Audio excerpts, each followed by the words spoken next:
Assalamualaikum warahmatullahi wabarakatuh. Kita kembali lagi di podcast Ngobrol seputar Bandar Udara Wilayah 10 Merauke.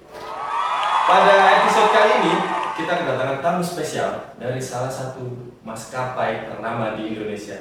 Nah, sobat aviasi pasti sudah penasaran kan? Tapi sebelum kita lanjut, kita intro dulu ya.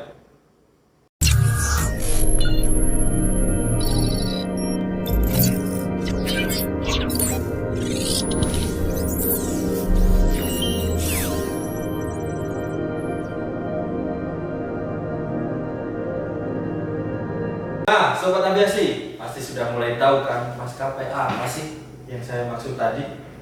Tapi sebelumnya saya kenalkan diri dulu. Nama saya Muhammad Rusani Muharam, saya dipanggil Sani.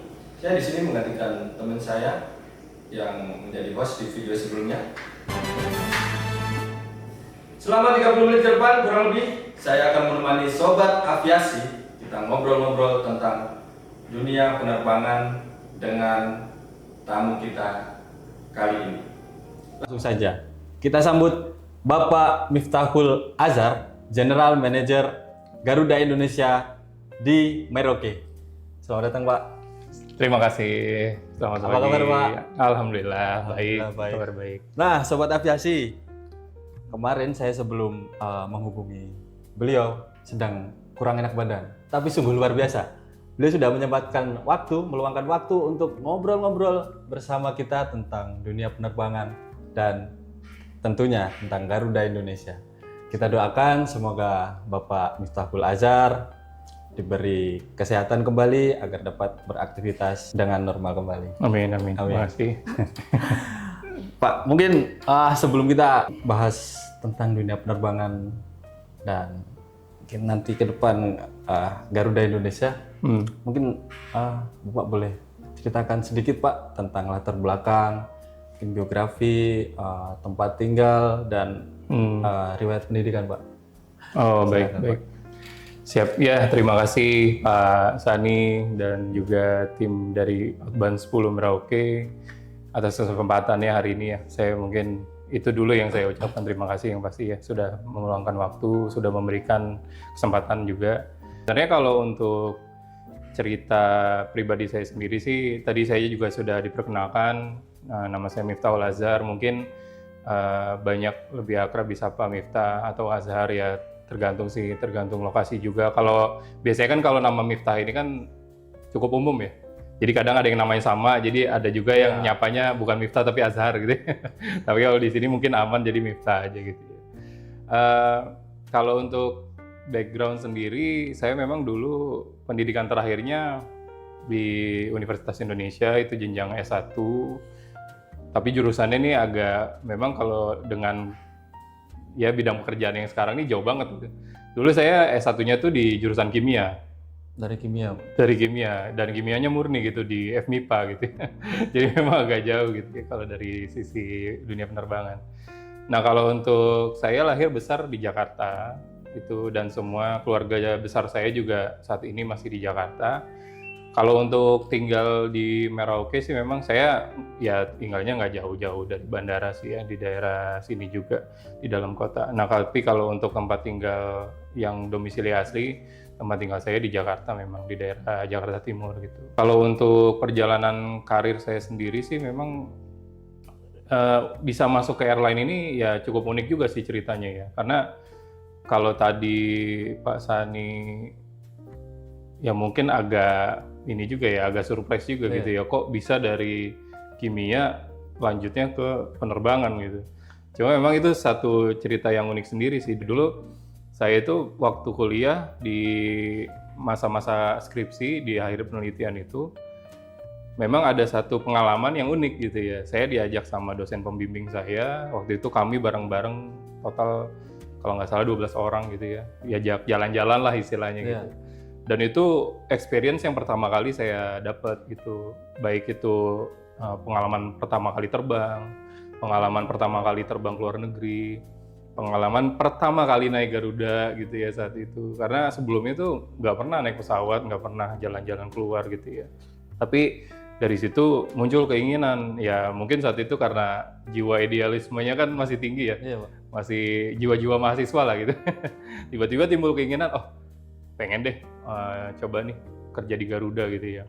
Ya singkat cerita, ada waktu itu pembukaan lamaran pekerjaan gitu ya. Saya apply coba, ya udah saat itulah mulai masuk Garuda sampai sekarang ini. Gitu. Jadi ada andil dari dosen di UI nih, Pak. Iya. Akhirnya Pak Azhar ini mengetahui tentang dunia penerbangan dan Iya, akhirnya betul. mencoba apply ke maskapai. Betul. Dari titik awal nih, Pak, Bapak memutuskan untuk masuk di dunia penerbangan. Nah, pasti ada lika-likunya nih, Pak. Ada tantangan, ada hambatan. Mungkin kan, apalagi sekarang sudah menjabat sebagai general manager nih. Nah, itu bisa diceritakan nggak sih, Pak, gimana sih lika-likunya sampai sekarang dipercaya untuk menjadi general manager di Garuda Indonesia? Memang kalau untuk challenge, tantangan, ya nggak hanya saya kerja di Garuda, mungkin Pak Sani dan rekan-rekan di Outbound pun juga mungkin ada cerita yang mirip-mirip meskipun nggak sama gitu ya. Tapi intinya sih gini, waktu masuk di Garuda itu kan ya tadi ya, karena terbersit dari pengalaman tadi gitu ya. Terus saya waktu itu cuma berpikir seperti ini ya, memang mungkin ini secara opini pribadi aja gitu ya, personal opinion aja, karena menurut saya itu ya saya pengen melakukan sesuatu untuk negeri ini gitu ya. Saat itu waktu itu mau mencari pekerjaan memang ya nggak ada pemikiran sama sekali mau ke Garuda, cuma waktu muncul keinginan itu, yang saya pikirkan saat itu adalah bagus juga nih membawa nama Indonesia ke dunia luar gitu kan, karena ada ya Garuda Indonesia juga mungkin diketahui sama semua orang juga kan sebagai maskapai penerbangan yang juga flag carrier Indonesia gitu ya. Dan saya waktu itu terbesit pikiran itu, jadi ya udah saya coba aja deh, mungkin jalannya inilah gitu ya, untuk saya bekerja sambil juga sedikit memberikan kontribusi terhadap negeri ini gitu ya, karena membawa nama Indonesia keluar gitu. Itu hal motivasi yang pertama yang saya sampai sekarang juga saya percaya akan hal itu gitu ya, bahwa saya kerja di Garuda Indonesia ya mungkin juga banyak perusahaan lain juga seperti itu sifatnya, kita memberikan sesuatu kepada negeri ini gitu ya, meskipun arguably tidak sebesar apa yang diberikan beliau-beliau yang ada di tentara mungkin ya kayak gitu ya, memang setiap hari, atau mungkin kepolisian dan lain-lain yang memang menjadi garda terdepan bangsa ini gitu ya, tapi setidaknya ada dedikasi kita yang bisa kita berikan kepada Indonesia gitu. Itu yang pertama. Yang kedua, tantangan itu juga muncul karena ya tadi, karena cross banget kan bidangnya gitu ya. Dari yang semula ngadepin laboratorium gitu kan, ngadepin benda mati lah gitu ya, sekarang kan harus ngadepin orang, manusia, negosiasi segala macam, menjual produk dan lain-lain. Cuma saat itu ya saya juga sama sih, jalannya pasti cuma satu aja gitu, belajar, itu udah pasti belajar dan mau belajar, dan juga sambil belajar itu belajar juga jadi dari pengalaman orang-orang yang udah duluan gitu ya. Waktu itu saya juga bertemu dengan teman-teman yang ada di pusat, senior-senior yang ada di sana, saya juga minta pendapat dengan mereka gitu ya, saling bertukar pikiran. Apa sih tipsnya untuk menjadi sukses misalnya? Ya sukses dalam artian karir kita tetap bisa menanjak dan juga tetap dalam jalur yang berintegritas seperti itu. Ya udah waktu itu saya cuman banyak ya belajar dari pengalaman teman-teman aja yang sudah senior, bahwa ya sudah, apapun yang menjadi tanggung jawab kita ya kerjakan dengan baik, dan juga ya tapi dalam bekerja itu kan juga kita harus punya networking yang baik kan gitu ya. Jadi nggak cuman bekerja dengan baik, disiplin, berintegritas itu nggak cukup gitu, tapi juga harus punya network yang baik. Dan dari dulu mungkin yang saya lakukan hanya itu aja, dua hal itu. Jadi tetap berusaha belajar, ya jangan bosan belajar gitu ya intinya. Benar. Yang kedua juga bangun networking yang memang dibutuhkan dan memang bermanfaat buat kita gitu. Ya kalau tips yang lain udah pasti ya tetap berdoa gitu ya. Ya ikhtiar selalu diiringi dengan berdoa, itu ya mudah-mudahan apapun yang dicita-citakan juga bisa tercapai. Hingga saat ini mungkin kalau saya bilang udah ada di ya level seperti ini, apakah berhenti sampai di sini kan nggak juga gitu ya. Pasti ada juga cita-cita yang lain yang ingin masih saya gapai juga. Mungkin kembali lagi Pak, sebelum Bapak akhirnya menjabat General Manager di Merauke, mungkin unit kerja Bapak sebelumnya tuh di mana sih Pak sebenarnya? sebelum dari Merauke nih? Kalau sebelum dari Merauke itu saya sebelumnya ditempatkan di Bangka Belitung ya, di Kota Pangkal Pinang, ya tepatnya di Pulau Bangka saat itu. Itu saya kan pindah ke sini sekitar November 2024 kemarin ya. Itu saya di Bangka waktu itu 1 tahun 1,5 tahun lah bisa dibilang kurang lebih. Di Bangka posisinya sudah menjadi general manager? Kalau di Bangka iya sudah sama juga. Oh begitu. Kalau awal karir saya sih waktu itu sebenarnya tarik ke belakang itu udah 11 tahun yang lalu ya. Waktu itu saya memulainya di Lampung waktu itu Dari branch office-nya. Dari Lampung. Oh. Gitu. Nah waktu itu memang saya masih sebagai manajemen trainee waktu itu.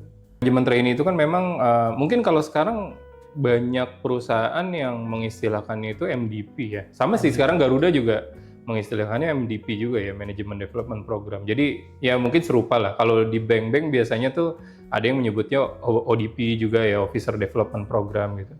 Jadi kalau MT ini sebenarnya memang kalau program di suatu perusahaan itu biasanya merekrut beberapa kandidat-kandidat atau calon karyawan yang nantinya memang itu diproyeksikan menjadi leaders di perusahaan tersebut. Gitu. Oh begitu. Iya, jadi waktu itu memang saya masuk ke Garuda itu dari jalur MT tadi. Itu di tahun 2014 waktu itu. Jadi udah 11 tahun ke belakang. Berarti setelah di bagian MT, Bapak langsung menjabat di Bangka sebagai GM atau? Oh enggak juga, itu saya awal banget MT itu kan kita ada program dulu di pusat ya. Nah, itu selama sekitar ya kurang lebih 4-5 bulan lah pembekalan gitu ya. Seperti training di kelas, classroom, dan juga waktu itu ya ada pendidikan yang mungkin disebut semi militer juga gitu ya selama 10 hari. Waktu itu kami dapatnya di Jatiluhur gitu ya. Dan setelah itu juga ada beberapa disebutnya OJT ya, on the job training. Itu awalnya di head office dulu, di beberapa unit kita muter lah gitu ya, di unit-unit yang ada di head office dan di airport Cengkareng. Itulah yang tadi saya bilang, saya waktu itu bertukar pikiran juga dengan senior-senior yang ada di sana.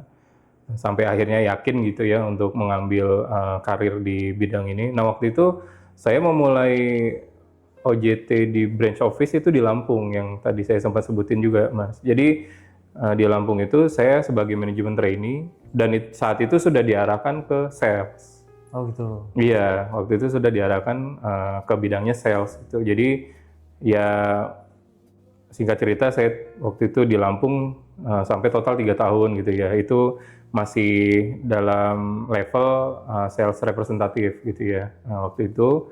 Dan awal karirnya saya naik menjabat sesuatu itu, saya dari Lampung itu pindah ke Pinang Sori, Sibolga, Sumatera Utara. Nah saat itu saya naik sebagai sales manager di sana gitu. Jadi waktu itu tahun 2017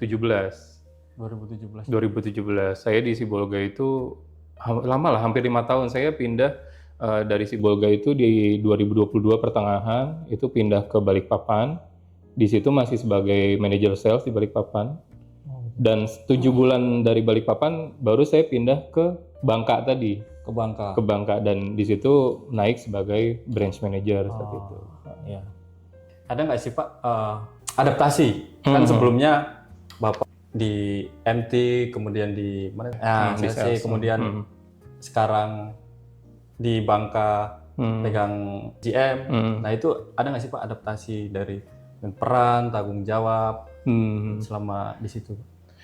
Kalau dari tahapan sales manager ya menjadi branch manager memang ada beberapa hal sih yang itu berbeda pasti ya, pasti berbeda karena kalau manajer sales kan kami pasti ya tanggung jawabnya hanya berkutat di persoalan sales dan marketing saja gitu ya. Kalau di sebagai branch manager kan memang ya branch itulah yang kami kelola mulai dari ya tadi ya dari pendanaan, pembiayaan, terus juga masalah pelaporan penjualan, revenue accounting dan segala macam gitu ya. Jadi itu menjadi tanggung jawab tambahan juga seperti itu.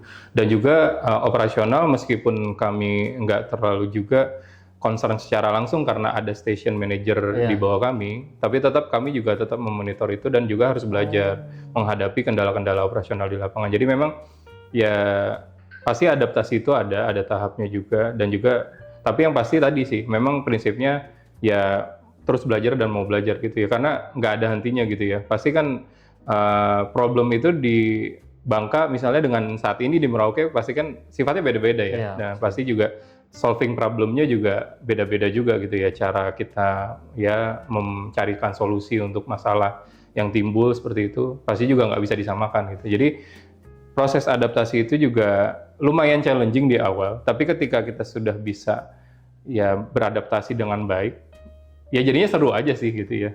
Karena perjalanan karir ini kan memang ya udah menjadi pilihan kita gitu ya. Betul. Jadi kalau memang mau terus melangkah ke depan, ya nggak boleh takut gitu ya, nggak boleh khawatir juga. Mungkin seperti itu sih gambarannya. Oh, iya. Jadi Bapak ini secara langsung juga tetap memonitor di lapangan jalannya operasional penerbangan agar tetap jalan lancar, kemudian Iya. pelayanan walaupun sebetulnya ada station manager. Betul. Pak, mungkin pandangan Bapak tentang secara singkat Garuda Indonesia ini bagaimana sih Pak dari sisi pelayanan, mungkin konektivitas, khususnya mungkin kan di Papua nih, kan agak challenging sekali ya.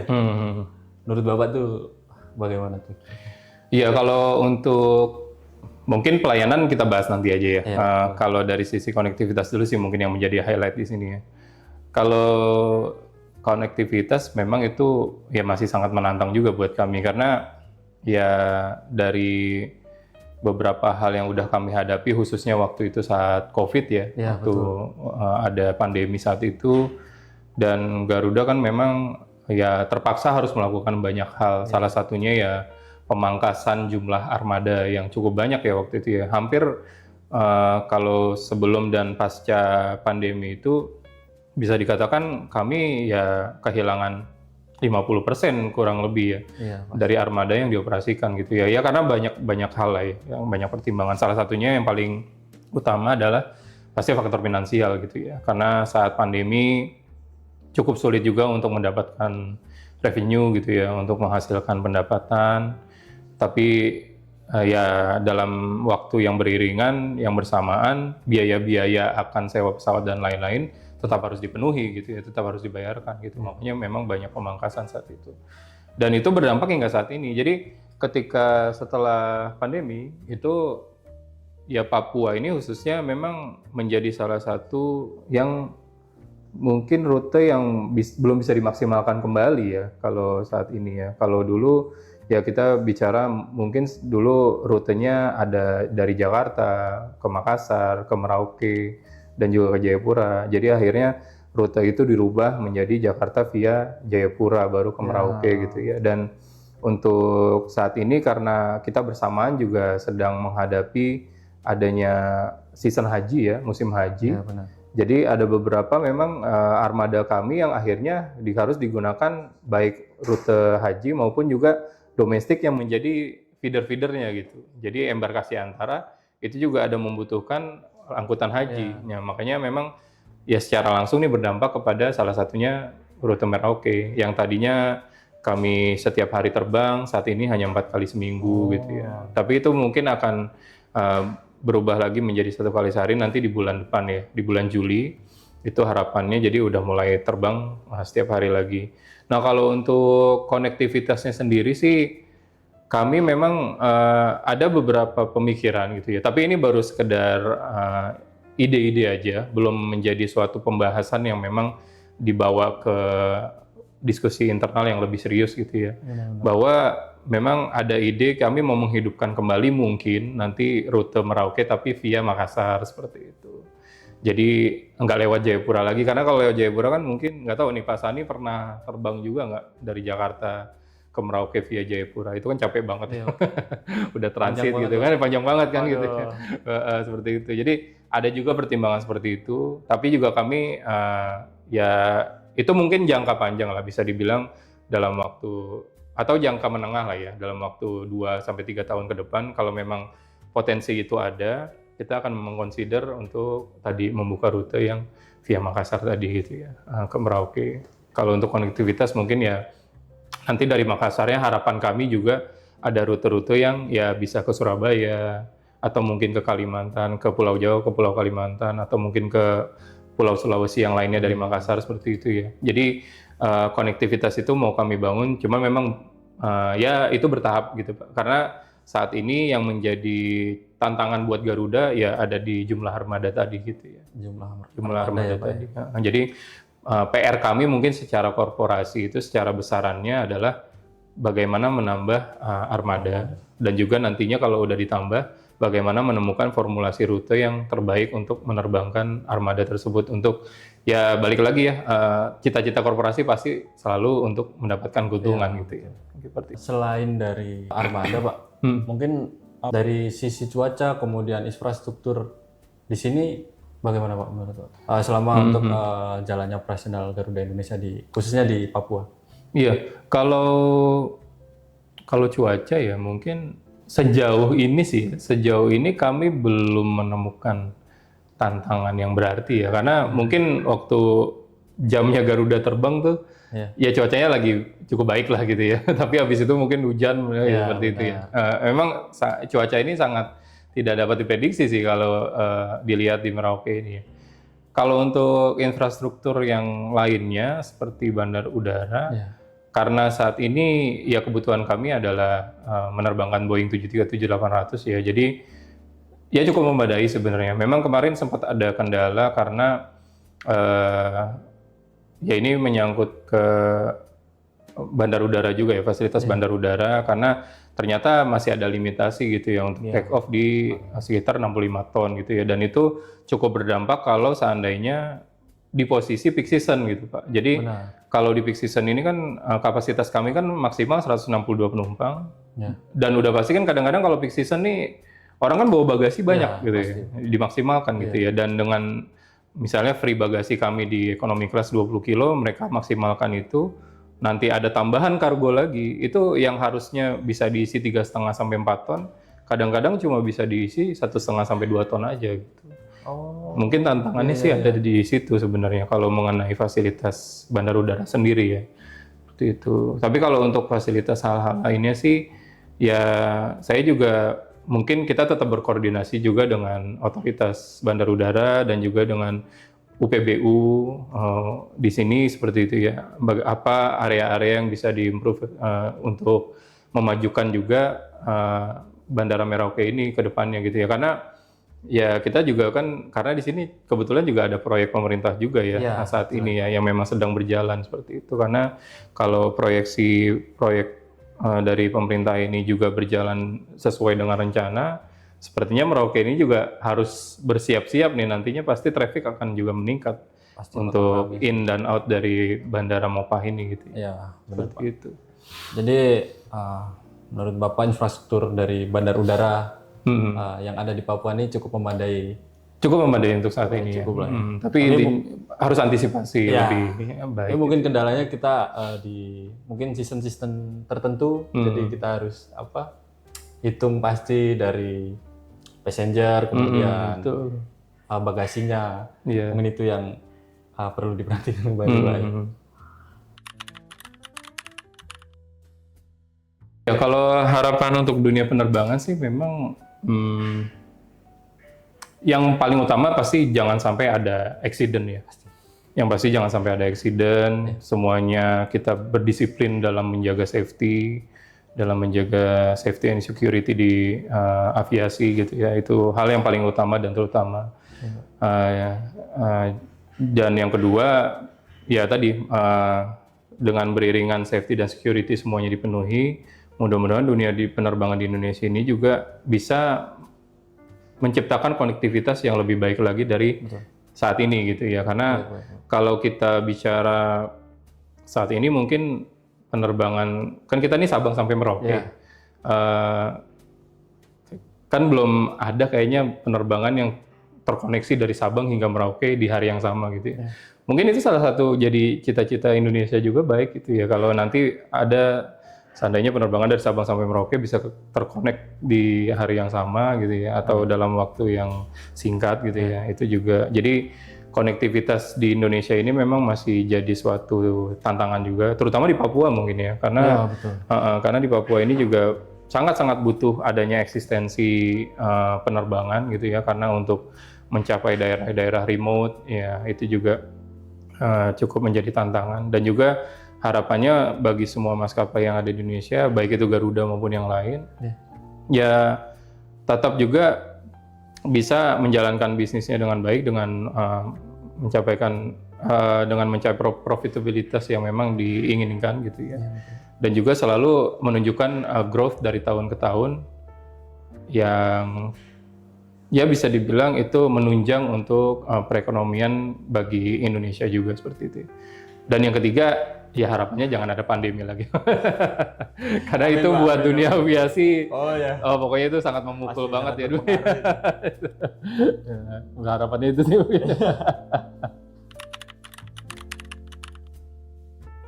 Tips dan trik sih mungkin, saya biasanya sih nge-breakdown ke 3 hal. Yang pertama ini,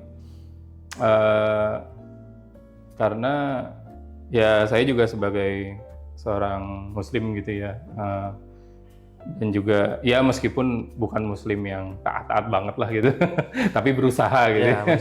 Berusaha gitu. Hal yang pertama tuh sudah pasti ya, integritas itu sebenarnya bukan hal yang timbul karena kita bekerja, tapi integritas itu adalah hal yang timbul karena ya kita sudah percaya bahwa kehidupan ini butuh aturan gitu ya. Dan kehidupan ini butuh aturan kenapa?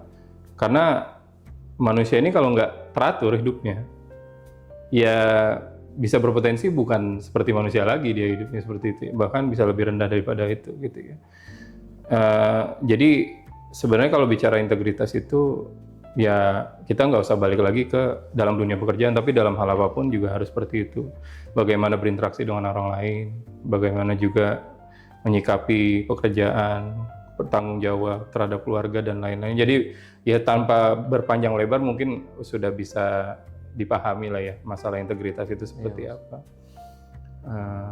Dan yang kedua ya diturunkan dari tadi, yang poin pertama integritas itu, jadi bagaimana kita memandang orang lain juga gitu. Saya yakin bahwa manusia itu nggak pernah bisa hidup sendiri. Pasti. Dan nggak akan bisa pernah hidup sendiri. Karena kenapa? Mungkin kalau kita lihat, ya inilah ada gadget ya, itu tablet. Ya mungkin saya juga bawa HP gitu. Kadang-kadang kita take it for granted gitu. Ya ini mungkin hal yang rumit gitu ya. Tapi hal yang sesimpel seperti makanan aja gitu ya, atau minuman, itu udah berapa ribu orang yang terlibat dalam hal itu untuk memberikan makanan itu ke hadapan kita. Contoh, misal kita makan setiap hari kan makan nasi ya. Orang Indonesia rata-rata makan nasi gitu ya. Itu kalau dipikirkan sebenarnya udah ada ribuan tangan yang terlibat dalam menyiapkan itu gitu ya. Bagaimana nasi itu ditanam dulu gitu. Coba bayangin saya kalau mau makan nasi gitu harus nanam dulu padinya gitu. Terus harus nyiram dulu gitu kan. Harus mupuk dulu, nunggu dulu beberapa bulan baru jadi. Nggak mungkin gitu. Itu udah dari ribuan tangan. Ya siapa yang menanam, siapa yang memupuk, siapa yang mendistribusi, siapa yang memetik. Jadi intinya apa? Ya berinteraksi dengan orang lain, kita harus selalu menghargai. Jangan pernah merendahkan siapapun itu. Karena apapun profesinya, siapapun orangnya, pasti kita nggak tahu. Mungkin dia justru orang yang pernah paling berjasa dalam hidup kita gitu. Karena kita nggak tahu apakah dia terlibat dalam proses memberikan ya makanan tadi gitu ya, kita nggak tahu ya, seperti itu sih. Dan itu juga hal yang kedua yang menjadi mungkin ya kalau dipikirkan ya kita juga bisa, hidup ini bisa jadi lebih ya, bisa menghargai orang lain gitu ya. Bisa juga berinteraksi dengan baik dan juga tidak merasa oh kita ini segalanya gitu, seperti itu. Dan yang terakhir mungkin ya dari kaitan yang tadi ya, tetap balik lagi ke yang awal tadi ya, tetap belajar dan juga jangan lupa untuk bersyukur gitu ya. Jadi dua hal ini ya, jangan pernah merasa pintar, jangan pernah merasa terlalu pintar untuk belajar gitu ya. Tapi juga jangan lupa untuk bersyukur di satu titik di mana kadang-kadang kita merasa jenuh gitu, karena keenakan belajar, keenakan menimba ilmu, kadang-kadang lupa juga mensyukuri apa yang sudah dimiliki gitu ya. Bahwa di satu titik oke lah kita bisa berusaha, bisa berencana, tapi kan ya balik lagi ya, kalau kita meyakini bahwa ya manusia tadi cuma bisa berencana dan cuma bisa berusaha gitu ya. Balik lagi semuanya ketentuan ada di tangan ya Tuhan Yang Maha Kuasa gitu ya. Mungkin ya 3 hal itu ya, kalau dibilang singkat ya nggak singkat juga, tapi intinya mungkin ya itulah yang selama ini saya yakini sih gitu ya, untuk ya balik lagi supaya nggak dalam bekerja tuh stres gitu ya, nggak ngoyo-ngoyo banget lah gitu ya. Kayak gitu ya. Ya mungkin itu sih. Wih, luar biasa sekali memang tips dari Bapak GM Garuda ini. Oke, Sobat Aviasi, luar biasa sekali kita dapat ngobrol tentang dunia penerbangan dengan beliau ini. Pengalaman, semangat, motivasinya sangat luar biasa. Cukup podcast kita dengan Pak Miftahul Azhar. Nantikan video selanjutnya di podcast Ngobrak selanjutnya. Terima kasih. Assalamualaikum warahmatullahi wabarakatuh. Terima kasih, Pak. Siap.